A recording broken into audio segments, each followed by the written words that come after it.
अस्सलाम वालेकुम, this is कफ़ील कासिम। और आज की जो हमारी डिस्कशन है वो रिसेप्टर फिजियोलॉजी के ऊपर है। और रिसेप्टर फिजियोलॉजी में हमने बेसिकली रेंज फ्रैक्शनेशन के ऊपर बात करनी है। रिसेप्टर फिजियोलॉजी में हमने रेंज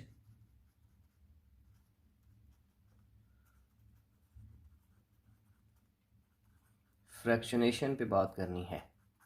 ठीक है, इसमें आपने दो तीन कॉन्सेप्ट जनाब ना अपने दिमाग में रखने हैं और उसके बाद हमारी सारी डिस्कशन होगी।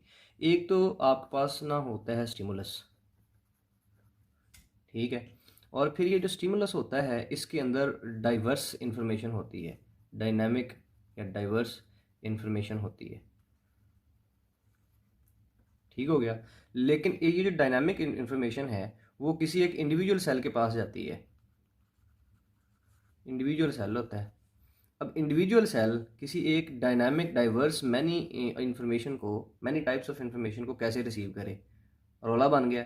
अब ये जो इंडिविजुअल सेल है इसने अपने अंदर जनाब रिसेप्टर सेल्स को एक ख़ास तरतीब के साथ अरेंज दिया हुआ है। उनकी एक हायरार्कल अरेंजमेंट है। उनकी एक हायरार्कल अरेंजमेंट है। इसके रिज़ल्ट में, इस हायरार्कल रेंज के रिज़ल्ट में आपके पास मेनली दो जनाब ना आइडियाज़ आते हैं। वो ये आते हैं कि जी अगर जो स्टिमुलस हो,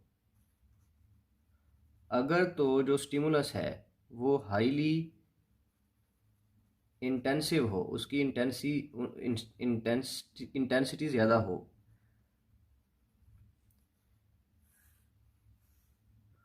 तो फिर क्या होगा। और अगर जो स्टिमुलस है, अगर तो जो स्टिमुलस है, एक ऑप्शन ये था ना कि अगर हाईली इंटेंसिव स्टिमुलस हो तो क्या होना है। अगर तो जो स्टिमुलस है उसकी इंटेंसिटी लो हो, लो इंटेंसिटी हो, तो फिर क्या करना है। ये मसले बन गए जी। ठीक हो गया। अब हमारे पास रोला क्या है, रेंज फ्रैक्शनेशन हमने पढ़ना है। उसके पहले हमें एक कॉन्सेप्ट चाहिए, वो ये है कि ये अगर स्टिमुलस है, स्टिमुलस के पास डायनामिक इन्फॉर्मेशन होती है, वो डायनामिक इन्फॉर्मेशन किसी एक खास सेल के पास जाती है। आप अपने सेंस ऑर्गन को देख लें, वो एक एक ही हैं। उन सेंस ऑर्गन ने फिर क्या किया हुआ है कि उनके पास रिसेप्टर सेल्स हैं, उन्होंने खास तरतीब के साथ उनको अरेंज किया हुआ है। और अगर तो स्टिमुलस जनाब बड़ा ज़बरदस्त किस्म का आ जाए जिसकी इंटेंसिटी बहुत ज़्यादा होगी, और अगर स्टिमुलस बहुत छोटा आ जाए जिसकी इंटेंसिटी बहुत कम होगी, तो फिर क्या करना पड़ेगा। आपने ये बात गौर से सुननी है। स्टिमुलस की अगर इंटेंसिटी ज़्यादा हो तो फिर लेस सेंसिटिव जो रिसेप्टर्स हैं वो रिस्पॉन्ड करते हैं। उसकी वजह ये है कि जब इंटेंसिटी बहुत कम होती है तो हाईली सेंसिटिव सेल रिस्पॉन्स करते हैं, रिस्पॉन्ड करते हैं। मेरे ख्याल आपको मेरी बात समझ लगी। ये मेन आइडिया है। इसके बाद हमारी सारी डिस्कशन चलती है। रिसेप्टर में एक स्टिमुलस है, स्टिमुलस के पास डायनामिक इन्फॉर्मेशन होती है, वो इन्फॉर्मेशन एक इंडिविजुअल सेल के पास जाती है। इंडिविजुअल सेल ने अपने रिसेप्टर सेल को इस बड़े तरतीब के साथ अरेंज किया हुआ है। अब अरेंज तो उसने कर लिया है, फ़ायदा क्या करना है उस अरेंजमेंट का कि अगर स्टिमुलस जब भी आएगा वो दो तीन किस्मों का होगा, उसके पास डायनामिक इन्फॉर्मेशन होगी। तो अगर तो स्टिमुलस की इंटेंसिटी बड़ी थोड़ी है, लो इंटेंसिटी है, ठीक है, अगर तो इंटेंसिटी बड़ी लो है तो फिर जितने सेंसिटिव सेल होंगे, जितना ज़्यादा सेंसिटिव सेल होंगे वो सारे रिस्पॉन्ड करेंगे। वो करते जाएंगे करते जाएंगे करते जाएंगे, और अल्टीमेटली जब इंटेंसिटी बहुत ज़्यादा हो जाएगी तो जितना हाईली सेंसिटिव होंगे वो तो सैचुरेट हो चुके होंगे, और अल्टीमेटली जो हाईली इंटेंसिव स्टिमुलस होगा उसको लेस सेंसिटिव जो रिसेप्टर्स हैं ना वो रिस्पॉन्ड करेंगे। अब हम इसकी डिस्कशन स्टार्ट करने से पहले मैं आपको ये बता देता हूँ कि आपने देखा होगा कि हमारे पास ना फोटो रिसेप्टर्स मौजूद होते हैं। फोटो रिसेप्टर्स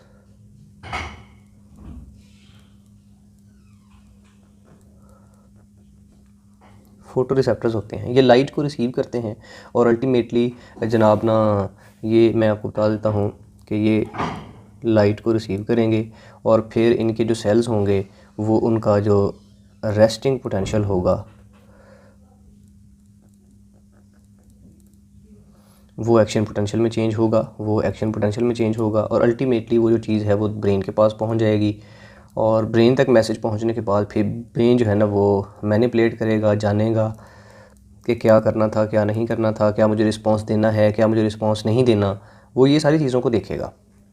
अब अगर तो जनाब अली उसे लगता है कि मुझे रिस्पांस देना चाहिए और वो किस किस्म का देना चाहिए तो वो देता है। मतलब हमारे पास जितना भी रिसेप्टर से लेकर इफ़ेक्टर्स तक की जो कम्युनिकेशन है वो इसी तरीके से होती है। फोटो रिसेप्टर्स के अंदर बेसिकली लाइट को रिसीव किया जाता है और जो सेल्स होंगे उनका रेस्टिंग पोटेंशियल एक्शन पोटेंशियल में बदल के ब्रेन तक पहुँचा के मैनिपुलेशन करके इफ़ेक्ट जनाब ना शो करवाया जाएगा। यहाँ पर फिर वो इफ़ेक्ट जनाब ना रिस्पॉन्स आएगा, इफ़ेक्ट आएगा, जो भी हो वो, ठीक है। अब देखें हमारे पास अगर फोटो रिसेप्टर की ही हम बात करें तो हमारे पास ना जो लाइट है वो ही बेसिकली दो किस्म की है, या तो डिम लाइट है और या फिर ब्राइट लाइट है, या फिर ब्राइट लाइट है। अब आप अगर नोट करें कि लाइट जब दो किस्म की है तो हमारे पास जो रिसेप्टर्स हैं वो तो एक ही हैं, तो इसका मतलब है कि वो डिम लाइट को भी रिसीव करेंगे और ब्राइट लाइट को भी रिसीव करेंगे। इसमें एक ये जो रेंज फ्रैक्शनेशन है ये बेसिकली यहाँ पे आके हमें इससे हम बिल्कुल बड़े अच्छे तरीके से समझ सकते हैं। कैसे समझ सकते हैं कि डिम लाइट वाले रिसेप्टर सेल्स से लेकर जो ब्राइट लाइट वाले रिसेप्टर सेल्स होंगे वो एक बड़ी तरतीब के साथ हमारे जो सेंस ऑर्गन है उनके अंदर मौजूद होंगे। ये सीक्वेंस में मौजूद है, इनकी एक ख़ास अरेंजमेंट है, ये एक हायरार्की के अंदर मौजूद है।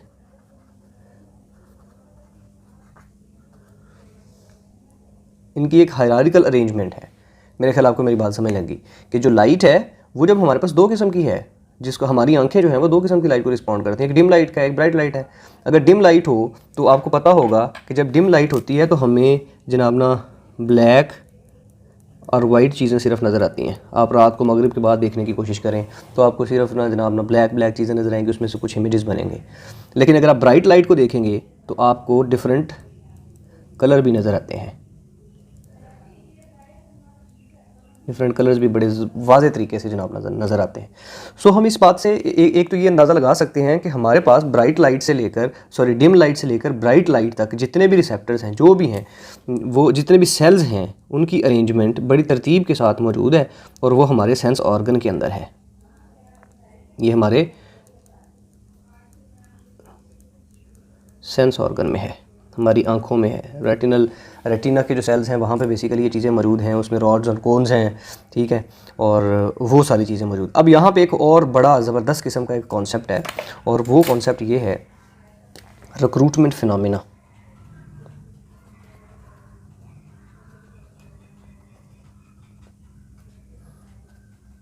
Recruitment phenomenon recruitment phenomena. अच्छा, इसमें क्या है, इसमें आपको ज़ाहिर जनाब ना हो रहा है, इसके नाम से ही ज़ाहिर हो रहा है कि चीज़ों को रिक्रूट किया जाता है, भर्ती किया जाता है। अब अगर आप देखें, अगर आपके पास जो लाइट है वो डिम लाइट हो तो बहुत सारे सेल्स जनाब ना रिस्पॉन्ड करेंगे। सो जो जब लाइट है तो जो स्टिमुलस है, लाइट का जो ये इस किस्म का जो स्टिमुलस है उसकी इंटेंसिटी लो है,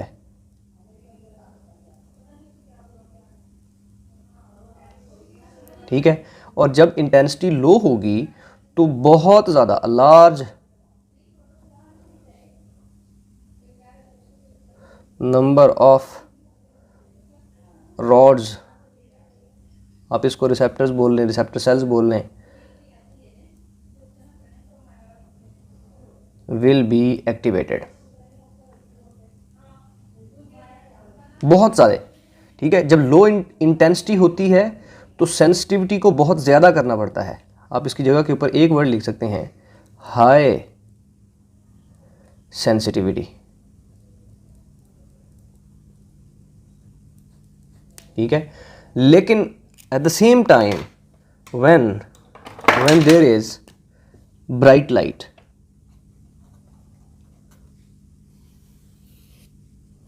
ब्राइट लाइट हो। जैसे जैसे आप डिम लाइट से ब्राइट लाइट की तरफ आते हैं, सो वो जो रॉड्स होती हैं उनकी जगह के ऊपर कोन्स रिस्पॉन्ड करते हैं, हमारी आंखों में कोन्स रिस्पॉन्ड करते हैं, ठीक है। अब ब्राइट लाइट एक इंटेंसिव स्टिमुलस है, इसकी हाई इंटेंसिटी है। जब हाई इंटेंसिटी होती है तो जो लेस सेंसिटिव रिसेप्टर सेल्स होते हैं, क्योंकि इंटेंसिटी इतनी ज़्यादा है, जो लेस सेंसिटिव रिसेप्टर सेल होंगे उनको एक्टिवेट कर दिया जाएगा, एक्टिवेटेड, उनका रेस्टिंग पोटेंशियल एक्शन पोटेंशियल में बदल दिया जाता है। और फिर जनाब अली हमें वो जो दिमाग तक मैसेज आएगा, वो फिर ये सारा मामला होगा कि जी रेस्टिंग पोटेंशियल एक्शन पोटेंशियल में बदला, फिर ब्रेन तक गया, ब्रेन ने उसको मैनिपुलेट किया और उसके मुताबिक रिस्पॉन्स शो किया। इस फिनोमिना को आप रिक्रूटमेंट फिनोमिना कहते हैं कि जैसे जैसे स्टिमुलस चेंज होता है वैसे वैसे आप सेल्स को रिक्रूट भी अलग करते हैं, सेल्स का रिस्पॉन्स भी अलग आता है। मेरे ख्याल आपको मेरी बात समझ लगी। सो इस सारी डिस्कशन से हमें एक बात कन्फर्म होती है, और वो ये होती है कि जो रेंज फ्रैक्शनेशन है, जो रेंज फ्रैक्शनेशन है, वो basically hierarchical arrangement of cell है।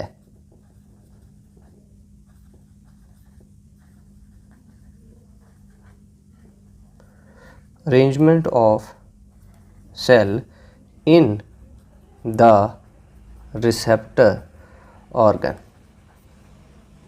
क्यों? काम क्या है जिसका फ़ायदा क्या होगा? ताकि जनाब जो स्टिमुलस की रेंज है उसको आप ज़्यादा अच्छे तरीके से जनाब ना टू इंक्रीज़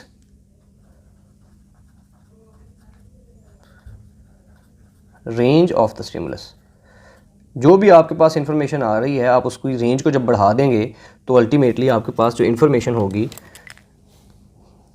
उसको आप ज़्यादा से ज़्यादा कलेक्ट करेंगे, to collect maximum information about anything. और जब आप मैक्सिमम इंफॉर्मेशन किसी भी चीज़ के बारे में कलेक्ट करते हैं तो अल्टीमेटली आपका फ़ायदा होता है, दिमाग को हर चीज़ की कंफर्मेशन हो जाती है और उसके मुताबिक आपका रिस्पॉन्स जनाब ना आता है।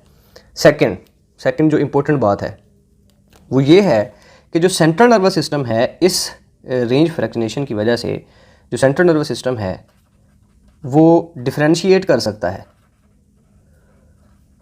हर स्टिमुलस को दूसरे से। अब वो डिम लाइट को ब्राइट लाइट से डिफरेंशिएट कर सकता है, वो डिफरेंशिएट कर सकता है हर किस्म के स्टिमुलस को या हर किस्म की इंफॉर्मेशन को। ठीक हो गया? मेरे ख्याल आपको मेरी बात समझ लग गई कि रेंज फ्रैक्शनेशन है क्या। रेंज फ्रैक्शनेशन बेसिकली एक ऐसा फिनोमिना है जिसके अंदर एक सेंस ऑर्गन के अंदर बहुत सारे जो सेल्स हैं वो एक इतनी तरतीब के साथ लगे हुए होते हैं, 1 2 3 4 5 6 7 इस तरह तरतीब के साथ लगे होंगे कि अगर लो स्टिमुलस होगा तो वो ये वाला रिस्पॉन्ड करेगा, और अगर जैसे जैसे हाई जनाब ना इंटेंसिव स्टिमुलस होते जाएंगे तो वैसे वैसे जो सेल्स की रिस्पॉन्स करने की जो तरतीब है ना वो भी मुख्तलिफ होती जाएगी। तो इसको आप रेंज फ्रैक्शनेशन बोलते हैं। हमारे जितने भी सेंस ऑर्गन हैं उनके अंदर यही वाली बात है कि जितना ज़्यादा स्टिमुलस इंटेंसिव होगा, जितनी ज़्यादा उसकी इंटेंसिटी होगी, उतने ज़्यादा जो हाईली जो सेंसिटिव जो है ना वो जो रिसेप्टर सेल्स हैं वो उसको रिस्पॉन्ड नहीं करेंगे बल्कि लो सेंसिटिव रिस्पॉन्ड करेंगे। जितनी ज़्यादा स्टिमुलस की इंटेंसिटी कम होगी उतना ज़्यादा सेंसिटिव सेल उसको रिस्पॉन्ड करेगा, जितनी ज़्यादा इंटेंसिटी ज़्यादा होगी उतना कम जो सेंसिटिव रिसेप्टर सेल है ना वो उसको रिस्पॉन्ड करेगा। आई होप आपको समझ लगी। अगर आपको किसी भी किस्म की क्वेश्चन की समझ नहीं लगी तो आप काइंडली मुझे जनाब ना कमेंट बॉक्स के अंदर बता सकते हैं, तो उसके ऊपर हमारी डिस्कशन हो सकती है। Thank you so much. अल्लाह हाफिज़।